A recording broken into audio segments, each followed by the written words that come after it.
Fala pessoal, Noite Alvinegra no ar. Tô um pouquinho sem voz por causa do jogo, mas venho para esse vídeo para a gente tratar sobre os pontos. Até conversamos sobre isso na live, mas como ela é bastante extensa, é mais fácil a gente vir aqui no canal e expor alguns pontos que são ali importantíssimos a respeito do Botafogo de Futebol e Regatas. Primeiro, John Textor veio a público após o jogo no seu Twitter e decretou: o Botafogo vai jogar o Campeonato Carioca de 2023 com a equipe B. Aí nós tivemos algumas pessoas falando, tipo Mauro César Pereira, quero ver se tem o investidor do Botafogo, será que vai sustentar isso? Conhecendo o Textor como a gente conhece, a gente vê as suas atitudes, se o Campeonato Carioca não virar uma competição rentável financeiramente e também tecnicamente, dificilmente ele vai trocar a sua opinião, vai colocar um Botafogo titular. E essa postura é corretíssima. O Botafogo foi prejudicado mais uma vez no Campeonato Carioca. Em 2023, o Campeonato Carioca será um grande torneio para o Botafogo B, escreveu John Textor lá no seu Twitter. E através disso, a gente vai ver o Botafogo passando por uma transição, um time alternativo, jogadores que estão subindo do sub-20, tendo mais oportunidades. A cabeça do torcedor tem que ser para este entendimento de que não podemos exigir do Campeonato Carioca a mesma coisa que exigiremos no Campeonato Brasileiro, de uma Libertadores, de uma Copa do Brasil. Se a gente for jogar com um time alternativo, temos que tratar esse torneio como algo alternativo. Algumas equipes tradicionais fazem já isso. O Bahia joga o Campeonato Baiano praticamente toda a fase de classificação com o time reserva.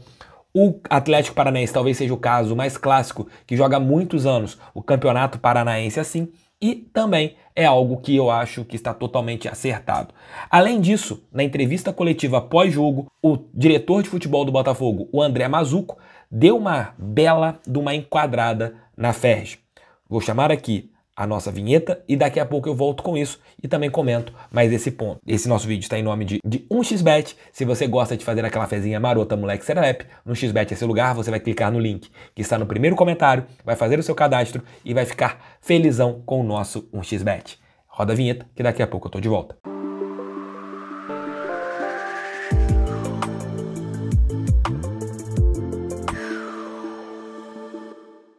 Vou colocar aqui as falas de André Mazzuco ali após Botafogo e Fluminense, falando sobre a Ferj e também os constantes erros de arbitragem. Roda aí. Por último, não poderia deixar de externar nosso sentimento de revolta, nosso sentimento de indignação com o que a gente viu hoje. Ações, atitudes que não condizem com a tradição do campeonato. A gente já vê isso há muito tempo. Não tirando qualquer mérito do Fluminense, dos nossos colegas de trabalho, mas mais uma vez são os profissionais dos clubes, né? Seus diretores, presidentes, treinadores, atletas que têm que vir falar sobre erros, falar sobre arbitragem, falar sobre situações que não nos agradam, e não os próprios profissionais que também são envolvidos com o jogo, né? Com a partida, com o evento. Então a gente vê hoje uma ação que nos causa revolta, nos causa indignação, com todo respeito também aos bons árbitros do Brasil, mas um despreparo que a gente não tolera em ação na origem de uma falta totalmente discutível, uma falta que a gente ainda analisou, reviu, que a gente entende que minimamente houve a carga do atleta do Fluminense no nosso atleta, o que originou uma falta, e dessa falta origina um gol. E depois disso, nós temos um lance similar, depois que o árbitro dá minutos de acréscimos. E nesse lance, além de ele não deixar a cobrança acontecer, ele ainda expulsa, antes de terminar a partida, um jogador do Fluminense, que só isso já é motivo para ele permitir a cobrança da falta. E terminado o jogo, quando ele faz isso, ele alega para os nossos jogadores que ele acabou porque o tempo já estava esgotado. Então, assim, é intolerável. São ações como essa que acabam esvaziando um campeonato tradicional como é o Carioca. E não é isso só de agora, é uma crítica que eu faço. Eu já vivi aqui 2 anos atrás, é o mesmo problema.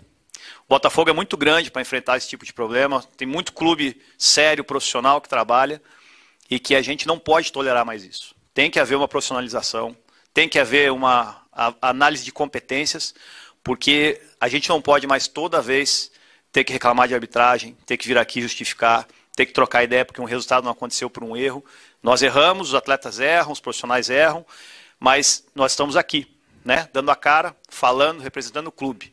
E os profissionais que erram, que não fazem isso, que simplesmente se escondem atrás de súmulas, carregam as súmulas com o que eles querem, né? Às vezes criam punições para alguns profissionais e atletas e daqui a pouco estão apitando de novo. É isso que acontece sempre.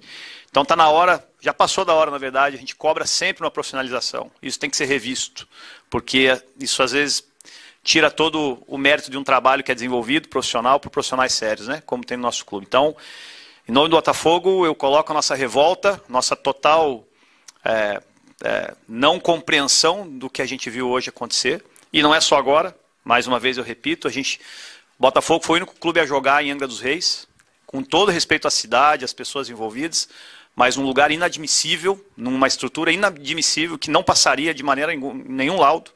E a gente foi lá jogar numa última rodada, fizemos uma viagem. Então, só para deixar claro, o Botafogo é muito grande para tolerar esse tipo de coisa e nós não vamos tolerar mais. A gente vai criticar, a gente vai falar, a gente vai se posicionar, porque nós somos profissionais sérios, o grupo é sério, os atletas, e eu falo isso em nome de outros vários clubes, que às vezes sofrem por isso. Então, se nós temos a obrigação de nos capacitarmos cada vez mais, acho que as pessoas que se envolvem também com o espetáculo têm que ter a mesma obrigação. E minimamente se justificar quando necessário, porque senão é sempre nosso lado dos clubes que vai estar aqui à frente de vocês e falando esse tipo de coisa.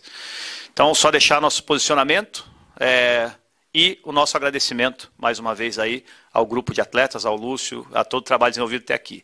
Botafogo, nessa semana, inicia um novo projeto com o Luiz Castro. Obrigado. Perfeita a análise do Mazzuco, não tem nada, não tiro nenhuma vírgula daquilo que ele falou. Não é algo que aconteceu pela primeira vez. No primeiro jogo nós já tivemos um lance que é polêmico, aquela bola na mão que volta no jogador do Fluminense e o VAR não foi nem chamado. Contra o Flamengo a gente foi prejudicado. Então o Botafogo em todos os clássicos teve pelo menos um lance polêmico contra ele e com o VAR. Isso que é o mais que deixa o torcedor mais indignado, porque mesmo com alguns pontos a gente vê o Botafogo sendo prejudicado nas pelejas do campeonato estadual. Tô chateado com a não classificação para a final? Não, sendo bem franco, não. Fiquei feliz com o que eu vi dentro de campo, fiquei feliz em ver o Botafogo sendo um time forte, sendo um time brioso e que muitos desses jogadores, de repente, com um técnico com mais entrega, com um time mais propositivo, sendo bem ali impetuoso como foi hoje contra o Fluminense, nós poderemos ter coisas boas nesse ano de 2022, também 23, 24, 25. E que realmente o Textor mantenha essa linha de nanar e andar para o Campeonato Carioca a partir do ano que vem. Essa linha é a mais correta e essa linha é a mais certa a respeito do investidor botafoguense. E parabéns também para o André Mazzuco por tudo que ele falou ali após o jogo. E além deles, o Rafael, o lateral direito, revoltado nas suas redes sociais. Após o jogo, ele postou o seguinte: eu nunca vi na minha vida um negócio tão ridículo. O Campeonato Carioca tem a acabar e simples. Aí ele colocou um palavrão.